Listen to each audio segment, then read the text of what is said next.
Sì,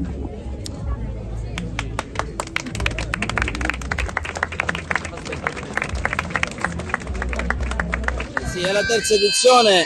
ed è la cosa bella e straordinaria che comunque tutta la comunità è coinvolta. Tante persone veramente in maniera volontaria, gratuita, hanno nelle diverse sere prima di Natale, quindi le novelle di Natale, hanno addobbato i propri quartieri per tutte le sere e poi quei quartieri li hanno sistemati qui all'interno del presepe vivente ed è una bella cosa perché comunque dà la possibilità a tante persone di collaborare, di stare insieme,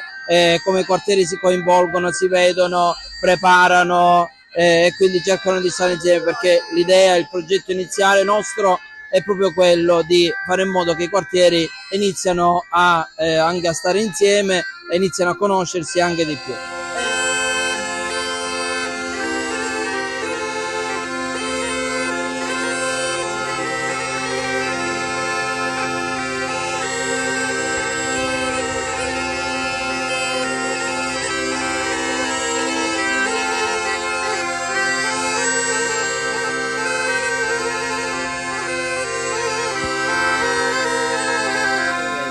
La bellezza è che c'è tanta gente coinvolta ed è questo è veramente bello e straordinario perché il Signore dà capacità e talenti ad ognuno e questa è la possibilità di mettere in pratica tutte le proprie capacità, i talenti, i doni che Lui stesso ci ha dato per il bene della comunità stessa, perché il presepe vivente è fatto per la comunità e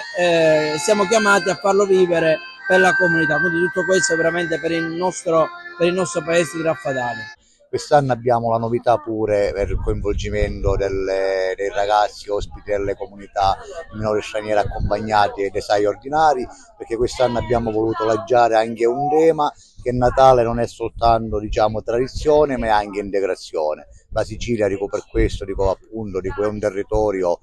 vocato appunto all'accoglienza e all'integrazione. Assistiamo quotidianamente a continui sbarchi di migranti in cerca di un futuro migliore della nostra terra e quindi abbiamo voluto con questa occasione appunto rimarcare il valore dell'integrazione, dell'accoglienza nel rispetto della tradizione.